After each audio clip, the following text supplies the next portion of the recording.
bienvenue pour ce programme Soda Science, la science qui fait pchit, splash, waouh. Nous avons la chance aujourd'hui d'avoir avec nous Steven et Vincent du laboratoire d'astrophysique de Marseille. Alors, tout d'abord, merci beaucoup d'être avec nous aujourd'hui. Et puis, on va commencer de suite par les présentations parce qu'on ne sait pas qui est Steven, qui est Vincent, vu que vous êtes sur exactement la même caméra, la même vidéo. Voilà. Bonjour à toutes et à tous, bienvenue et merci de nous laisser présenter notre travail. Donc, je me présente, je m'appelle Steven, j'ai 28 ans et je suis en thèse au laboratoire d'astrophysique de Marseille. Je vais vous présenter un peu mon parcours. Déjà, je suis franco-colombien, c'est-à-dire que je suis né en Colombie, mais après, j'ai grandi en France. J'ai passé mon bac en 2010, c'est un bac scientifique. J'ai étudié en prépa, ensuite j'ai intégré une école d'ingénieur en 2012. Et en 2015, je suis parti en Allemagne pour avoir un double diplôme en physique théorique. Et ensuite, je suis revenu en France pour commencer ma thèse au laboratoire d'astrophysique. Je passe la main à Vincent. Peut-être que d'abord, tu as une image à proposer pour les petits Ah oui, regards. c'est vrai. L'image du passeport. Voilà, c'est l'image mystère. Observez bien cette image. Et à la fin, je vais vous demander c'était quoi. J'espère que certains d'entre vous pourront me dire ce que c'est. Et sinon, vous avez un indice dans ma première slide. J'espère que vous avez pu le voir. Alors, Voilà. slide, on va dire diaporama, du coup. Première image de diaporama. Exactement. Donc, à mon tour, coucou les petits débrouillards. Donc, moi, là, ici, je vous présente plein d'images, d'objets astronomiques dans le ciel. C'est un peu toutes ces images que, quand j'étais petit, je regardais des livres, ce qui m'a donné envie de vraiment faire de l'astronomie. Donc, moi, en fait, en 2004, quand j'avais 11 ans, j'ai eu pour Noël, le Père Noël m'a apporté mon premier télescope avec lequel j'ai pu regarder les étoiles, les galaxies, les nébuleuses. Bon, bien sûr, je ne faisais pas des images comme on voit derrière là, parce que ça, c'est des images très très belles. Moi, c'était beaucoup moins bien, mais quand même, j'ai pu un peu regarder les planètes. Et puis voilà, le temps est passé. J'ai passé mon bac en 2011. Après, j'ai fait une école d'ingénieur. Après, j'ai fait des études d'astrophysique. Et maintenant, je suis en thèse au laboratoire d'astrophysique de Marseille, donc en thèse de doctorat. C'est-à-dire qu'en fait, je suis apprenti chercheur pendant 3 ans, comme Steven. On est en fait des apprentis chercheurs. Et on a 3 ans pour se former. Et après, on sera chercheur, vraiment. Voilà, donc pour l'instant, on est des apprentis chercheurs, disons. Voilà, donc je repasse la main à Steven qui va nous parler plus longuement de son sujet de recherche. Et j'avais juste une petite question. Les images là que tu nous montres, c'est ce que nous, on pourrait observer avec des super outils ou c'est carrément truqué? Dis-nous tout. Non, c'est pas truqué, mais il faut avoir les meilleurs télescopes au monde. Donc voilà, notamment ceux-là, ils ont été pris par Hubble, donc il y a un télescope qui est dans l'espace, donc il faut avoir beaucoup de moyens pour prendre ces photos. Je pense que c'est pas dans tes moyens, désolé Guillaume. Ah mince. Voilà. Ok, je passe la main à Steven. Voilà. Je vais commencer par vous présenter mon sujet de thèse, mais pour ça, on va faire quelques petits rappels, parce que si j'ai bien compris, vous êtes en CM1, CM2, donc vous avez quand même dû voir le système solaire, mais je vais faire quelques petits rappels. Ce que vous voyez à gauche, la grosse boule jaune, j'espère que vous l'avez reconnu, c'est le Soleil, notre étoile. Ensuite, on a tout un cortège planétaire. Les 4 premières planètes que l'on voit, c'est les 4 planètes telluriques, c'est-à-dire Mercure, Vénus, la Terre et Mars. Et ensuite, on a 4 planètes géantes. On a Jupiter, Saturne, Uranus et Neptune.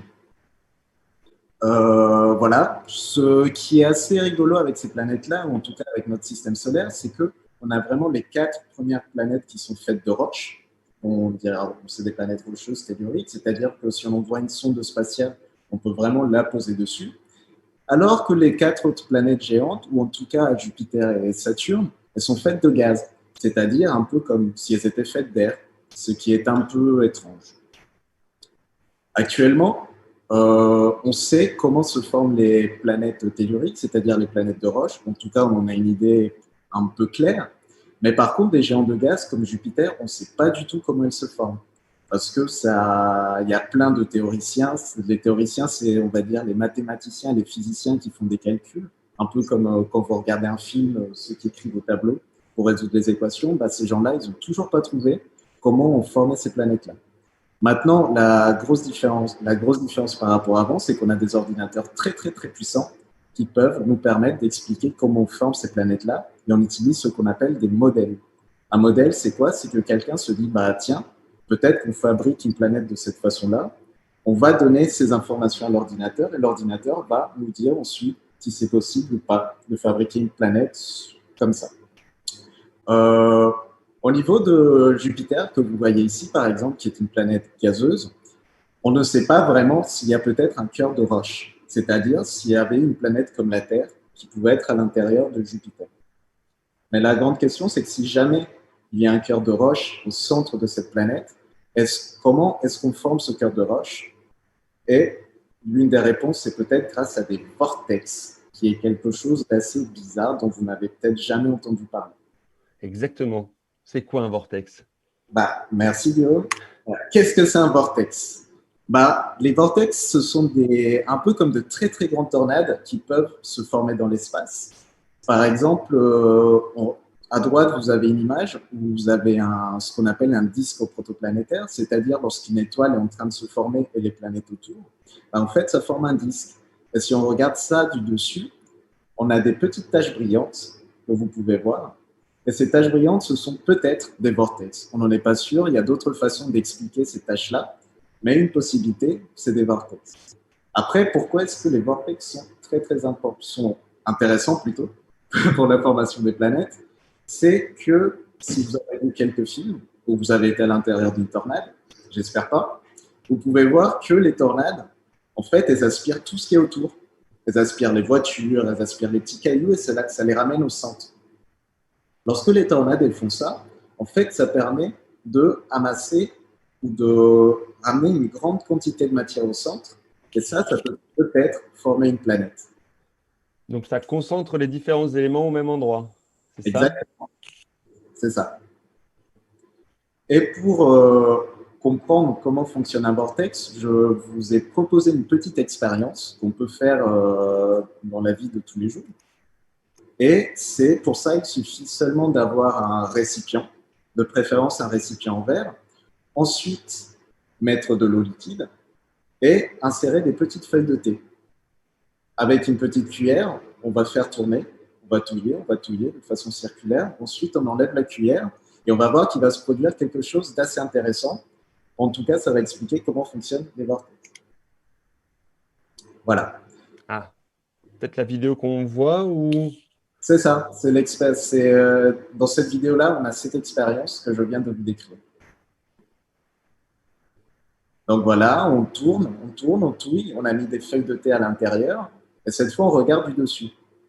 Et on va regarder ce qui va se passer. Donc déjà, ce mouvement-là, c'est un vortex. C'est un mouvement circulaire, mais après, on voit que les feuilles de thé, elles ont tendance à aller vers le centre. C'est-à-dire que l'eau liquide, elle agit comme un vortex et les feuilles de thé, elles agissent un peu comme les cailloux qui vont aller au centre du vortex. Et s'il y a suffisamment de cailloux, ou par exemple suffisamment de feuilles de thé, on peut peut-être former un cœur de planète gazeuse. Et c'est ce que moi je fais avec des ordinateurs très très puissants parce qu'on n'arrive pas à résoudre les équations à la main. Mais par contre, on a des ordinateurs très très puissants à l'université d'Aix-Marseille et au laboratoire d'astrophysique et on peut simuler ce qui se passe. Par exemple, moi, à gauche, je vous montre le vortex, c'est la grosse tache rouge. Et à droite, vous avez les cailloux. Pour le moment, c'est un peu flou, mais vous allez voir que ça va devenir un peu plus clair et les cailloux vont aller au centre du vortex. Merci. Voilà, on voit que le vortex ne bouge presque pas et que les cailloux à droite, en fait, ils se concentrent dans la partie centrale. Et ça commence à faire, on va dire, une boule de cailloux de plus en plus petite, mais avec beaucoup plus de cailloux à chaque fois. Et c'est comme ça, peut-être, qu'on forme le cœur rocheux des géantes gazeuses. Donc ça, c'est une simulation sur ton ordinateur à toi du vortex et de création de possibles planètes. Voilà, c'est peut-être un scénario pour former les planètes, mais par contre, ce n'est pas une simulation sur mon ordinateur. Mon ordinateur n'est pas assez puissant. Si je fais ça sur mon ordinateur va sûrement exploser. Normalement, ce qu'on fait, c'est qu'on a ce qu'on appelle des clusters de calcul C'est-à-dire que l'université, elle a plein de serveurs, elle a une grosse salle avec plein d'ordinateurs, et pendant 24 heures, j'ai le droit d'utiliser ces gros ordinateurs. Un méga ordinateur rien que pour toi pendant 24 heures. Voilà, un gros supercalculateur. Ok. Et pour avoir une idée, cet ordinateur, il est aussi puissant que, on va dire, 200 fois un ordinateur Ok. normal. Bon. Et maintenant que j'ai fini de vous expliquer comment on peut attraper peut-être des cailloux avec un vortex, Vincent va peut-être vous parler de comment on peut les observer ou observer vraiment d'autres objets célestes. La question, c'est savoir si toi, tu simules, est-ce que lui, il observe tout ça? Exactement. Donc, bien sûr, il y a une partie, comme disait Steven, de gens qui simulent les choses pour essayer de comprendre comment ça se forme. Et pour vérifier tout ça, il faut observer. Il faut observer. Mais pour ça, il faut des instruments. Donc, moi, en fait, je vais vous parler un peu de ce que je fais dans mes recherches. Donc, je travaille sur les télescopes. Donc, ici, je vous ai mis une petite photo de quelqu'un qui regarde les étoiles. C'est toi. Comment? C'est moi qui regarde les étoiles. Le problème, c'est que moi, j'ai un œil, comme vous tous, qui est pas très gros. Donc, à peu près la pupille de notre œil, donc là où rentre la lumière, c'est à peu près 5 mm, on va dire. Et donc, en fait, quand je regarde les étoiles, moi, je vois que des points brillants, et je pense que c'est pareil pour tout le monde. Même si je regarde une planète, je verrai qu'un point brillant. Donc, ce que j'ai envie de faire, c'est que j'ai envie de zoomer un peu, de pouvoir voir les choses avec une meilleure résolution, ce qu'on appelle une résolution. Donc, vraiment, comme si je voulais m'approcher des étoiles. Et comment je fais? Les astronomes, ce qu'ils utilisent, c'est un télescope. Donc, le télescope, lui, son œil, en fait, c'est un miroir. C'est un grand miroir qui vient collecter la lumière, comme un peu un entonnoir. Il vient collecter toute la lumière et il en concentre en un point. Et ça permet de zoomer et donc de voir vraiment plus les détails. Et ça permet de créer des photos comme je vous ai montré au tout début, avec des galaxies, des nébuleuses, tout ça. On voit beaucoup mieux. Donc, on a besoin absolument de télescopes pour observer, par exemple, les phénomènes dont parle Steven. Donc, qu'est-ce qu'on a comme télescope? Donc, si on prend un télescope qui a un œil qui a une taille de 10 cm, c'est-à-dire que c'est beaucoup plus déjà que moi, mon œil, d'accord? Ça, le télescope que j'ai mis, c'était le premier que j'ai eu moi, quand j'avais 11 ans. Bon, si je regardais un champ d'étoiles, comme j'ai mis au-dessus, je voyais un peu des détails qu'on ne voit pas à l'œil nu. Ici, je ne sais pas si on voit bien vous, à travers votre vidéo, mais on voit un peu, il y a des sortes de couleurs, des nuages de poussière, c'est ce qu'on appelle des nébuleuses. Mais on voit ça, mais ce n'est pas très précis. C'est très flou, on ne sait pas trop vraiment ce qu'on regarde. Alors après, on peut se dire, on va essayer de construire un télescope avec un œil beaucoup plus gros pour pouvoir zoomer encore plus. C'est ce que font les gens qui développent les télescopes. Donc, par exemple, ici, je mets l'image qu'aurait pris un télescope qui fait une taille de 1,5 m. D'accord? Donc, c'est déjà beaucoup plus gros. Ce télescope, il est à l'Observatoire de Haute-Provence. C'est à côté de Marseille. Et donc là, si on zoome avec ce gros télescope, on voit déjà beaucoup plus de détails. Sur cette image, on voit les étoiles, mais on voit aussi ces couleurs un peu rouges, cette nébuleuse donc c'est des nuages de poussière. On voit un peu on distingue des formes. Et puis, on peut se dire qu'on veut faire un télescope encore plus gros. Et donc là, je vais vous montrer une image de télescope qui est le Very Large Telescope. Donc, c'est un des plus gros télescopes au monde. Donc, cette fois, l'œil de ce télescope, c'est 8 mètres. Donc, c'est vraiment immense. Vous imaginez 8 mètres comme c'est gros. Et là, on peut vraiment zoomer encore plus sur la nébuleuse. Et on voit donc la forme un peu caractéristique de cette nébuleuse. D'ailleurs, celle que je vous montre là de nébuleuse, elle a un nom un peu particulier. C'est la nébuleuse à tête de cheval. Et en fait, quand on voit un peu la forme de cette nébuleuse, on comprend pourquoi on l'a appelée comme ça. On dirait en effet que ce nuage de poussière forme une tête de cheval. Voilà. Donc voilà. Donc en fait, ce qu'on veut, nous, c'est construire des télescopes toujours plus gros pour pouvoir zoomer sur les choses, zoomer sur le ciel et pouvoir observer les phénomènes les plus fins possibles. Ce télescope-là, de 8 mètres donc de diamètre, sa taille de 8 mètres, il est situé pas du tout à côté de Marseille, il est au Chili, donc un peu de l'autre côté du monde. Mais on met ces gros télescopes souvent au Chili ou alors sur l'île de Hawaï, parce que les conditions sont idéales pour observer les étoiles. Il n'y a pas beaucoup de nuages, l'atmosphère est très stable, il n'y a pas beaucoup de lumière aussi, il n'y a pas beaucoup de grandes villes à côté, donc c'est parfait pour observer. C'est pour ça qu'on ne reste pas en France pour construire ces gros télescopes. Donc, moi, ce que je recherche beaucoup, c'est les planètes qui seraient en dehors de notre système solaire. Donc, Steven nous a parlé des planètes du système solaire, puis il y a toutes celles qui tournent autour d'étoiles autres que le Soleil. Et nous, celles-là, on veut les observer. Ça nous intéresse beaucoup. Donc ici, on a un petit film. Donc en fait, au centre, la grosse tache noire avec le point jaune, c'est une étoile qu'on est venu cacher pour pas qu'elle brille trop. Et comme ça, on peut regarder s'il y a des planètes à côté. Et ici, on voit 4 points qui se baladent. Ces points-là, c'est des planètes. Alors, pourquoi les planètes, on les voit? Elles ne brillent pas d'elles-mêmes, c'est qu'elles reflètent la lumière de leur étoile. D'accord? Donc, ce système est situé à 129 années-lumière. Donc, c'est très loin. Il faut se dire que si on voyageait à la vitesse de la lumière, il nous faudrait 129 ans pour y aller. Ça prend beaucoup de temps. OK ? Merci.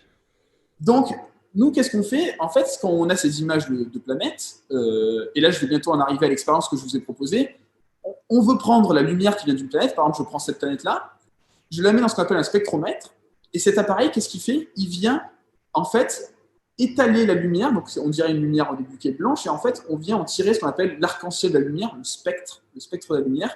En fait, la lumière blanche, elle est composée de plein de couleurs différentes, et si on arrive à trouver un système, donc appelé spectromètre, qui vient décomposer cette lumière blanche en plein de couleurs, on peut observer des phénomènes.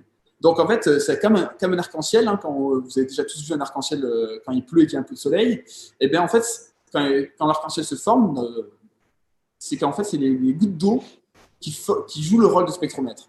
Tu voudrais dire que l'arc-en-ciel est caractéristique de ce que tu observes à chaque fois?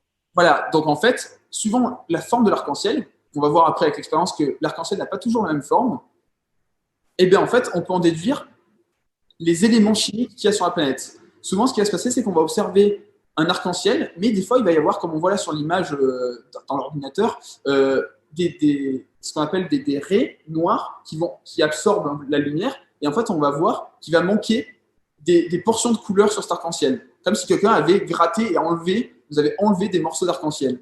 Et en fait, en analysant ça, cet arc-en-ciel dont il manque un peu des couleurs, on peut en déduire les éléments qu'il y a sur la planète.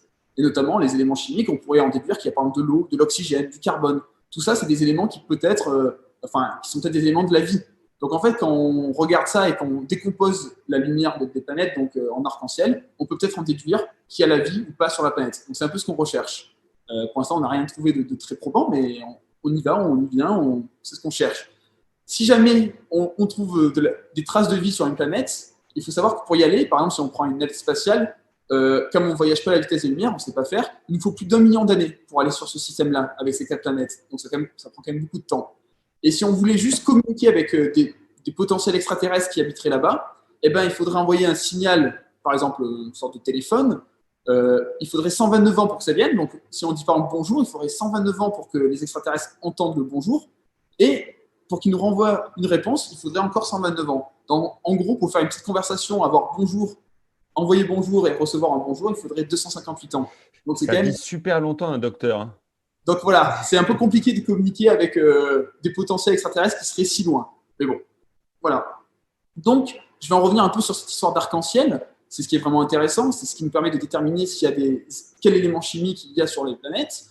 Et bien, je vous ai proposé une petite expérience. Donc, moi, je l'ai là. Alors, je fais vraiment, c'est très simple à faire. Hein. Il faut prendre des rouleaux de papier toilette. Là, j'en ai pris 2. En plus, c'est une couleur différente. On distingue bien. Je les ai scotchés entre eux. On voit bien sur les photos, donc il y a une petite fente ici, un petit trou, et puis il y a aussi un trou ici. J'ai mis ici un petit schéma, donc vous voyez qu'il y a une ampoule. On regarde une ampoule avec ce spectromètre maison, en fait. La lumière, elle vient de taper le CD, et là, on l'a tous remarqué dans nos vies que le CD, ça crée des arcs-en-ciel. Voilà, donc le CD, on va l'utiliser comme générateur d'arc-en-ciel, et puis après, on regarde avec l'œil dans le petit trou, et on regarde ce qui se passe. Donc, moi, en fait, c'est là que dans ma salle de bain, on voit ici la photo, j'ai 2 types d'ampoules. J'ai une ampoule qu'on appelle halogène et une autre qui est à LED. Et en fait, quand je les allume, les 2 produisent à peu près la même lumière. Enfin, on voit ici sur la photo du bas, dans ma salle de bain, les 2, c'est la même lumière, c'est 2 lumières blanches. On ne peut pas trop distinguer, on a l'impression que c'est les mêmes. Donc, vous imaginez si on regardait ça avec, quand on regarde ça, on se dit, on a les mêmes ampoules. Et en fait, si on utilise ce petit système, ce spectromètre maison avec le CD, qu'est-ce qu'on voit ?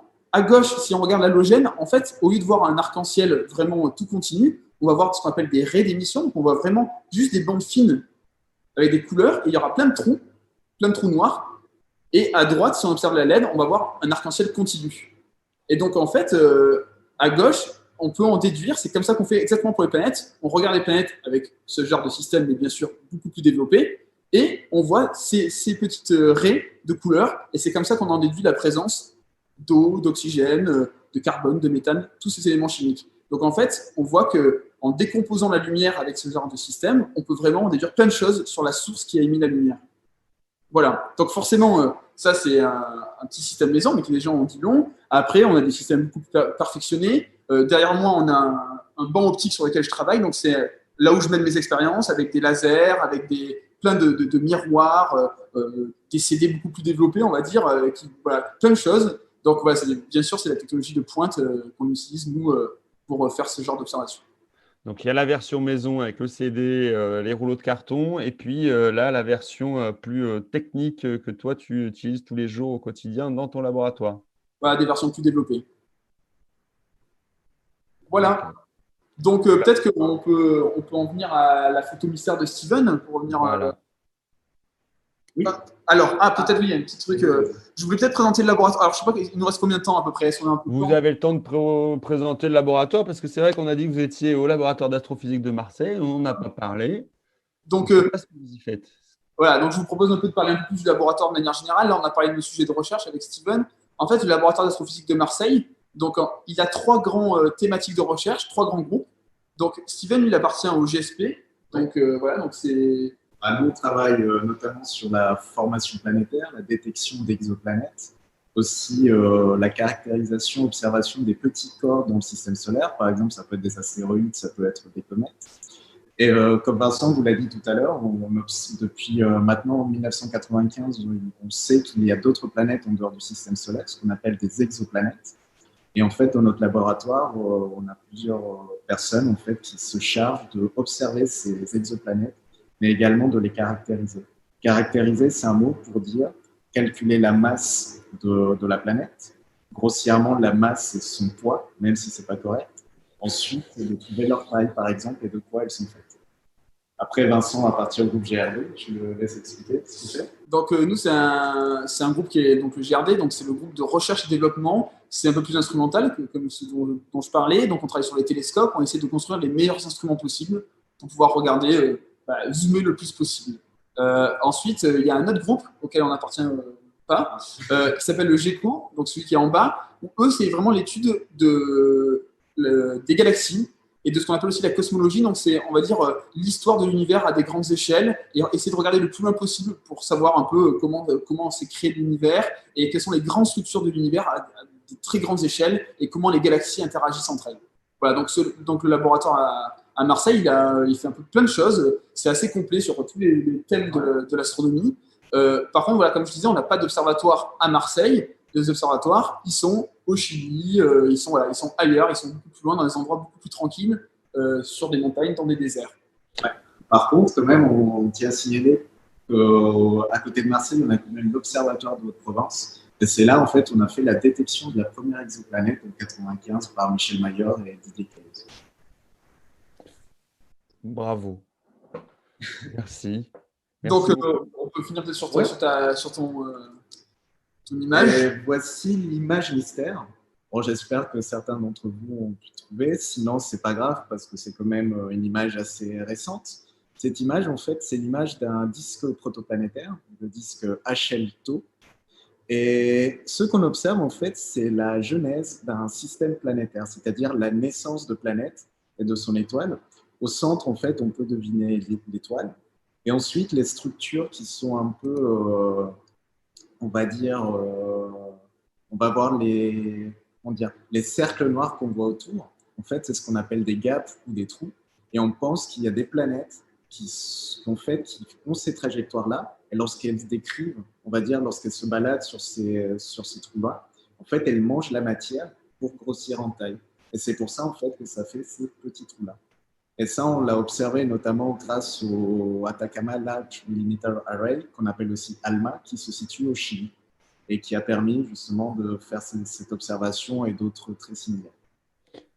Vous avez quand même la chance de faire des allers-retours au Chili, à Hawaï, ou vous restez sur Marseille et Alors, la majorité enfin, on peut souvent rester sur place. On a juste en fait à demander une observation, elle est faite et puis on l'envoie via Internet. C'est un peu la magie d'Internet. Mais aussi, on peut aller sur place pour travailler sur les instruments. Moi, c'est ce que j'ai fait, par exemple, l'année dernière. Je suis allé à Hawaï pour travailler sur des instruments sur place, sur des télescopes. c'est dur. Au sommet à Hawaï. Moi, comme je travaille sur mon ordinateur, j'ai pas trop le choix, je reste à Marseille. Mais après, ce qui est sympa quand on est chercheur, c'est qu'on a beaucoup de conférences, on peut aller à l'étranger également pour partager des connaissances avec d'autres chercheurs et s'informer, par exemple, de ce qu'il y a de nouveau. Donc, on peut quand même voyager, même si on ne va pas observer. Et Du coup, tout à l'heure, vous portiez des choses là, vous ne les avez pas mises. Pourquoi Comment? vous aviez des choses là sur les yeux. C'était Ah oui. quoi? Alors ici, on a des lunettes, on peut les mettre.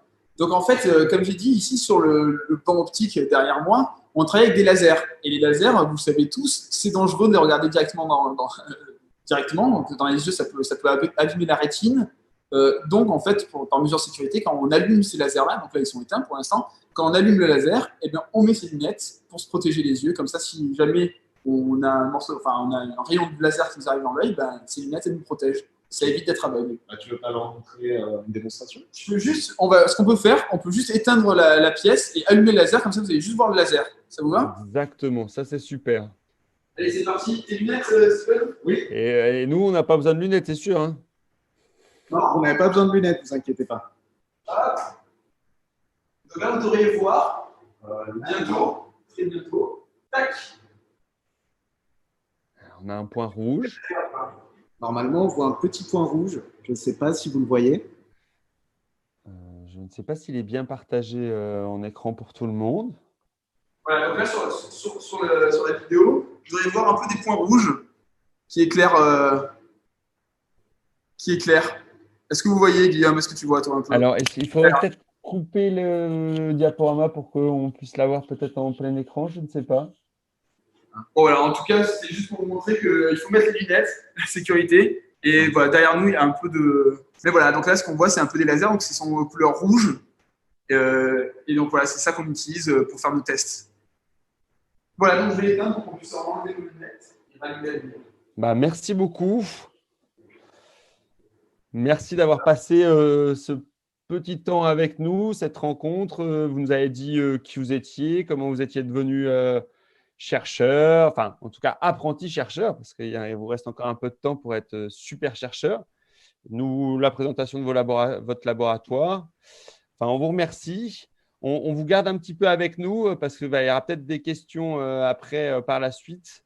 Donc, on dit au revoir aux gens sur le live, tout ce qui est YouTube, Vimeo. Et comme ça, on va faire un petit temps un entre nous avec des élèves qui sont là, présents et qui attendent.